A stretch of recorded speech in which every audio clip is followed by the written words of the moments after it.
So we've got a 45-degree hip extension bench in the gym, and unlike most other hip extension benches, this one's got a bit of adjustment on the angle, okay? So most of them will adjust in terms of the height where the pads sit, but this one will adjust on the angle, and I'm going to just explain it to you in the most simple way possible. So when we've got it set down low, basically the exercise is going to be harder at the top and a little bit easier at the bottom.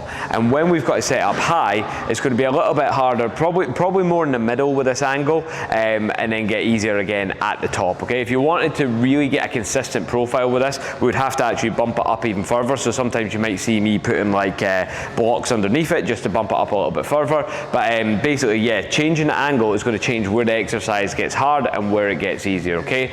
In terms of where you want the height, it depends what you're trying to get out of the exercise, because you could do a hip extension, which for a hip extension, you'd want your hips to move around the pad, okay? That's going to work more into your glutes and your hamstrings. But we can also do a spinal extension. And if we're trying to do a spinal extension, we want to block off the hips and see this more as like a ab crunchy movement, like you're trying to crunch up as if you were doing an ab crunch, and then you want to use the muscles in your back to extend your spine on the way back up. So that's a more kind of specific spinal exercise, that one. And that's the two main things that you would do with this hip extension bench.